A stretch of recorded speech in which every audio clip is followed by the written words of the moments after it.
Hello, everybody, and welcome to Fantasy Whiplash, brought to you by our good friends at State Farm right here on opensports.com. I'm your host, as always, Sid Rosenberg, and today on the show, we're going to play the stock market. And to help me with some speculating, we've got Tim Heaney, managing editor at one of the premier fantasy destinations on the web, KFFL.com. Timmy, how are you, pal? Hey, Sid, thanks for the great introduction. It's great to be here. Nice to have you, and of course, I'm familiar with your website and your work, all great stuff. So let's start on the high end here, Tim. Let's start on the diamond market. Is that Andrew Jones I see there? Shockingly enough, really, Sid, it is. Andrew Jones is on the rise. Josh Hamilton is out for at least a couple months. It could be possibly until September with a sports hernia just recently diagnosed. And even with the outfield spots opening up, Andrew Jones, we think, seems to be the most benefited outfielder in this mix. Marlon Byrd has been playing well in part-time duty, but Jones looks to benefit the most. He's definitely trimmed down, and he looks a little more motivated this year. He's been hitting righties and lefties almost equally well, and we can see a little bit more of the old Andrew Jones coming into play, especially in that ballpark. Also, some other on-the-rise players include Scott Podsednik for the Chicago White Sox, whose outfield has also been a little damaged this year. He's been good for runs and stolen bases. Another familiar name that fantasy owners really need to refamiliarize themselves with. His batting eye has improved this year. He's making tons of contact. That's something White Sox leadoff hitters couldn't do, and it means that a permanent spot could be there for him later on in the year. Jason Vargas, Seattle Mariners, is also another starting pitcher that has been rising so far. He has been pitching aggressive early in the count, and he has refined his changeup movement. But there's a little bit more of a fluky side to Vargas' numbers, though. He's posted a 98.4% strand rate, which means that there are a lot more runners left on base than typical for a normal pitcher. I expect that to come down a bit, but you should play the matchups with him at this point because he has a little bit more upside. And on the flip side of the coin here, Tim, Ervin Santana of the Angels and Francisco Liriano of Minnesota, they've been very shaky lately, while Garrett Atkins and Chris Davis have been struggling at the dish as well. Is it time to just unload all of these players? I think it's a little too soon to say that unless you can get really good offers for them.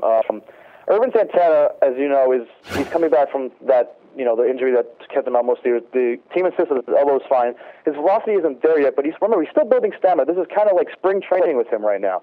I just think there's too much potential with him just to let him go immediately, just because he's still working on his schedule, and we've seen what he can do last year. Once he gets his slider working, it'll definitely be corrected then. Chris Davis is like Adam Dunn without the walks. All he does is swing, swing, swing. He struck out 6 times in a doubleheader last week, and they really just benched him to try to clear his head. Rudy Jaramillo is a hitting coach, though. There's some hope there. We thought Davis was a little bit overvalued going into this year, but this is not the draft anymore. You could probably buy low on him in some leagues just because if you're looking for pure power, that's always going to give you. Garrett Atkins, someone I was high on coming into the season, he's had a little bit of a rough stretch of the plate just because it's more mechanics with him. He always had a very sound approach to the plate. He always used to have a very quiet stance. Now he's been tweaking things going on, and Clint Hurdle, the former manager, kind of didn't have much confidence in him, but new manager Jim Tracy actually has faith in him now, and he's hitting him clean up. He's going to let him work out his struggles from that spot. Atkins' walk rate is back up. His batting eye is still solid. His batting average on balls in play, which determines a lot of luck in baseball, is .216. That's very low. His line drive rate is low. He's not making good contact. Once he figures things out, that BABIP should go up, and so should the rest of his stats. Roy and Francisco Liriano, he's not the same pitcher without his slider. He doesn't have the velocity he had before he had Tommy John surgery. He still hasn't regained it. I'm really tempted to cut him in a league in which I own him. I wouldn't suggest doing that. See if you can still sell his name value. He still has a lot of work to do. All right, Timmy, now let's check out the Bulls and the Bears. The Pirates, Zach Duke out pitching by Mets, Johan Santana on Tuesday night. The rookie phenom, Rick Porcello, he had a tougher go of it for Detroit against the Red Sox. Who do we keep and who do we sell at a premium? Well, first of all, you always try to sell these pitchers at the highest value you possibly can because pitching, alone is just so erratic and random. You really can't predict some of these lower-end guys most of the time. You always want to cash in highly and try to get some big names for these guys. But Zach Duke has actually improved a lot this year. He changed something in his approach. He's actually pitching more aggressively inside the right-handed pitchers. That's something he was never able to do. He's not a strikeout pitcher, and he pitches very much to contact, and people were really abusing him in that sense. But he's learned to pitch a little bit more aggressively, and you have to be a little more meticulous when you have someone with not so good velocity. His BABIP, however, also has been very lucky for him. His fielders behind him have really helped him this year.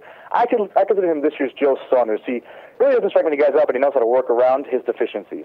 I would try to sell him a little bit more, but you might not be able to get more for him as you would for Porcello. Porcello has just really come on. He's working with new pitching coach Rick Knapp with the Tigers, who's really revolutionized that staff this year. They kind of altered his approach a little bit since he was younger. He used to be just a pure flamethrower, but they've incorporated his two-seam fastball a little bit more into his arsenal, which really is helping his ground ball approach. He's a quick worker. He's been very efficient this year. He's not looking for strikeouts. That's really helping him.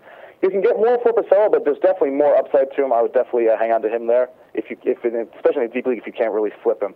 Jair Jurgens has also been another very efficient pitcher this year. He's a ground ball hurler as well. He's been on a strict pitch count this year, especially since he wore down the second half last year. That's something you have to worry about this year a little bit, though. He's getting a lot of help from his defense also.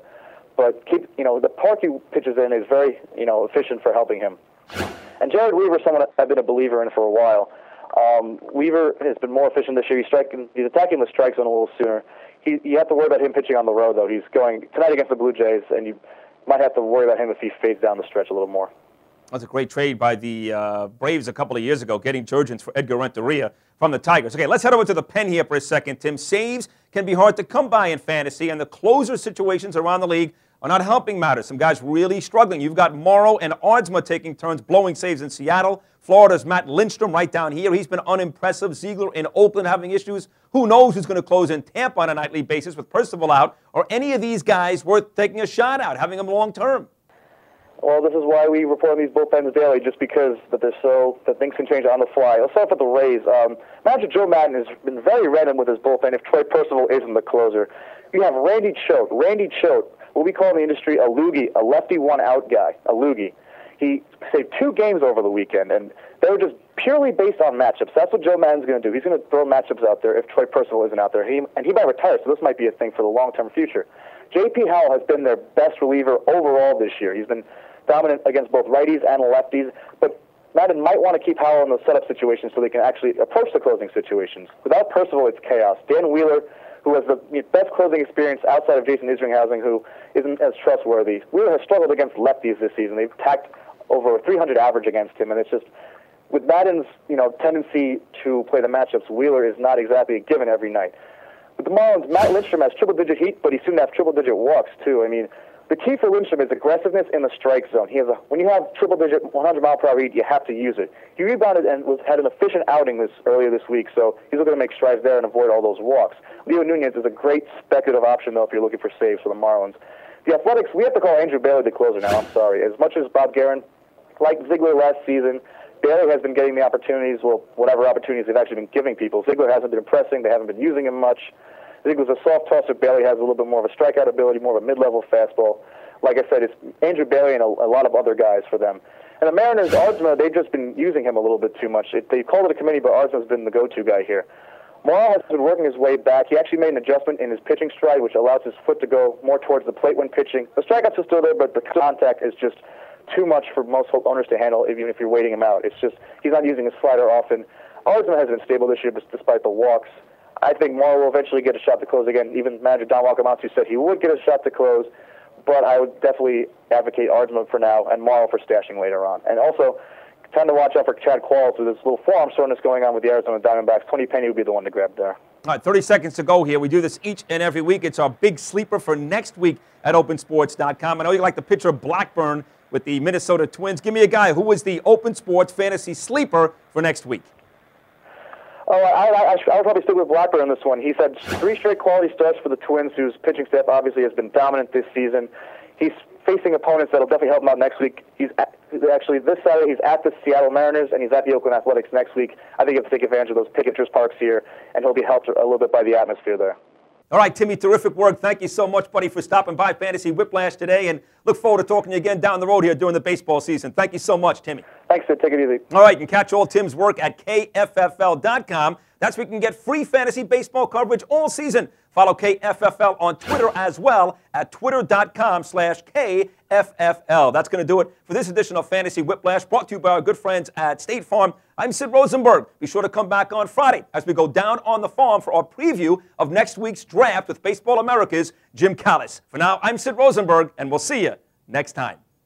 The future of sports on the web is open.